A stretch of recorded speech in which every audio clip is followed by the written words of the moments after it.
Welcome back to the Unfiltered Political Lens Podcast. Today, I want to talk about the Arctic power grab, the Northern Sea Route, global trade resources, and the New World Cold War beneath the ice. We will go in depth on this and see what you guys think about it. I would love to hear back from you in the comment section. And yeah, I just hope you enjoy, and we're going to hop right into it. What if the next global conflict isn't unfolding in the deserts of the Middle East or the contested waters of the Pacific, but in the frozen Arctic, where melting ice is unlocking the power, wealth, and strategic dominance at an unprecedented scale? Today, we're diving deep into how the opening of the Northern Sea Route is transforming global trade and triggering a resource of gold rush and igniting a modern geopolitical race between the superpowers. This is not just an environmental story, it's a high stakes battle for control of the resources, the influence, and the military positioning, and ultimately the future global order. The Arctic is no longer an isolated and frozen wilderness. It is a rapidly and becoming one of the most strategical important regions on Earth.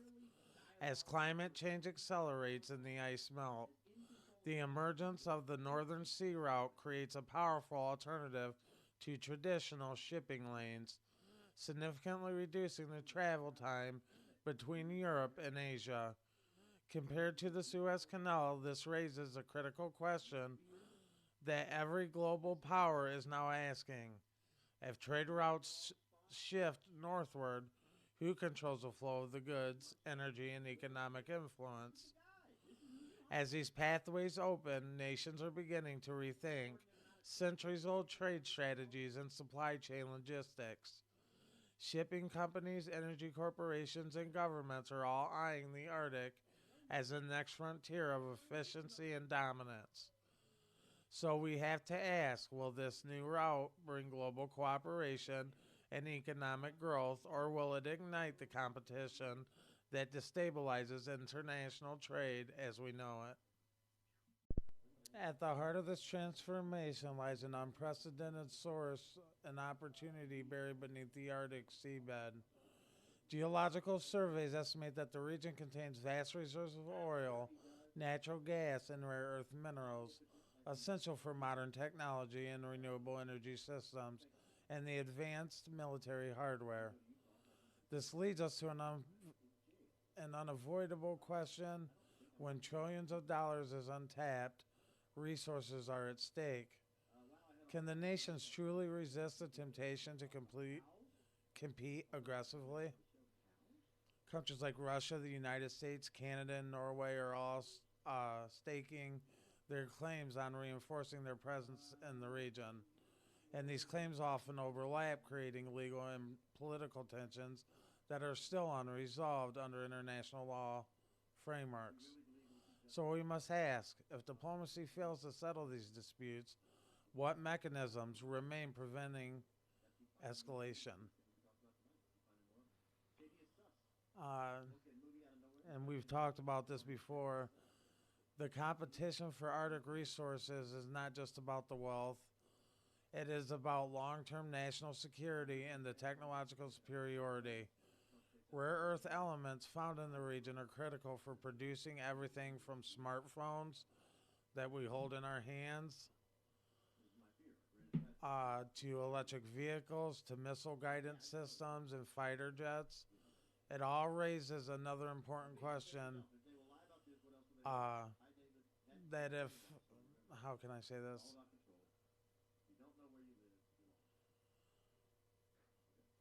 Could over Arctic could Arctic minerals determine which nation leads us next generation of technological innovation? Let me repeat that because that didn't make any sense to me either. The competition of the Arctic resources is not just about the wealth, it's about the long term national security and the technological superiority. Rare earth elements found in the region are critical for producing everything from the smartphones to electric vehicles anti-missile guidance systems, and fighter jets.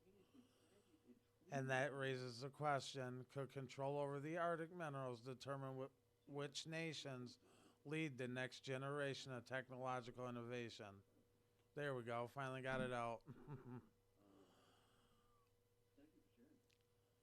However, let's move forward. As the stakes rise, so does the militarization of the region, but not the way many of us expect. Instead of tanks and aircraft carriers dominating the narrative, the focus has shifted to a specialized infrastructure like icebreakers. This would enable year round access to frozen waters like Russia has, and they are currently the leaders with the powerful fleet of nuclear powered icebreakers, giving it a significant operational advantage in the Arctic.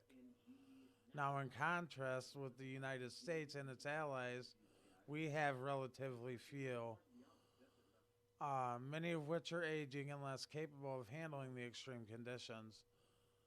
This imbalance has been described as the icebreaker gap, and it represents a critical vulnerability in Western Arctic strategies. So we have to ask, in a region where access is everything, does the gap translate directly into geopolitical weakness? The importance of the icebreakers goes beyond simple navigation. It determines who can control the supply and defend territory in one of the harshest environments on Earth. Without the ability to operate consistently in icy waters, even the most advanced military forces are effectively sidelined. This leads us to a deeper question: is the Arctic arms race less about the weapons and more about who can physically exist and operate in that type of region? Adding another layer, which is also complex, the involvement of China, which has declared itself a near Arctic state despite its lacking of geographical connection. This move has sparked a global debate and raised eyebrows among the Arctic nations that view the region as their domain. So the question becomes, why is China investing billions into a region it doesn't border? Well, the answer lies in China's long-term strategic vision, which includes securing alternative trade routes, diversifying energy supplies, and expanding its global influence. By investing in Arctic infrastructure and partnering with Russia on major energy projects, China is positioning itself as a key stakeholder in the region's future. The force that this is going to force us, the United States, to ask, is China simply participating in global development, or is it quietly reshaping the balance of power? China's Arctic ambitions also tie into its broader economic initiative, including the global infrastructure and trade networks designed to reduce reliance on traditional Western controlled routes. The Arctic offers a unique opportunity to bypass choke points and establish new corridors of influence. So we must consider it. If China gains a foothold in the Arctic, how will that impact the existing global trade dynamics? Meanwhile, the expansion into NATO has significantly altered the strategic balance in the region. With the inclusion of Finland and Sweden, NATO's presence in the Arctic has grown stronger than ever before. This shift has led some analysts to describe the Arctic's increasingly falling under NATO's influence as raising important questions about the security and its stability. For Russia, NATO's expansion represents a direct challenge to its northern frontier and critical military infrastructure. Its Arctic bases are essential to its defense strategy, particularly when it comes to maintaining, the nuclear deterrent capabilities. And it also raises a serious question on, are these developments defensive measures, or are they setting the stage for potential future confrontations?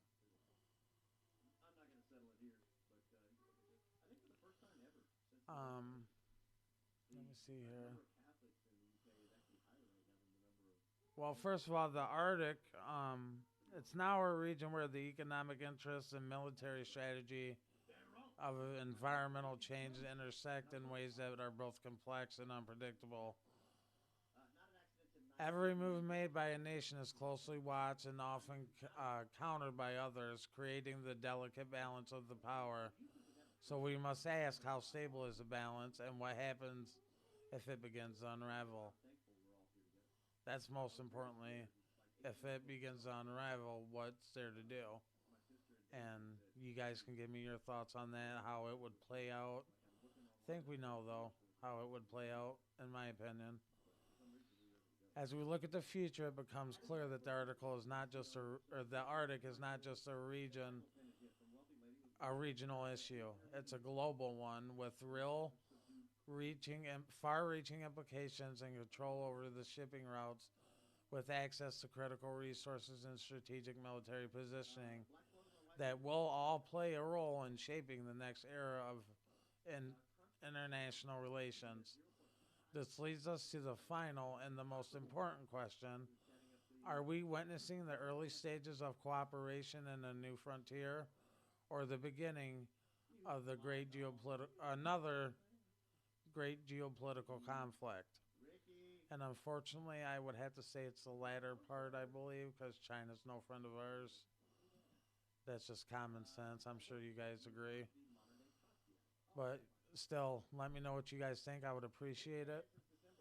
Um, if you enjoyed this deep dive, and it gave you a clear understanding of the Arctic power struggle and what it could mean for the future of our world, please make sure to like, share, and subscribe, and to stay informed on the stories that matter the most. I want to thank you, and we'll see you in the next episode. Peace.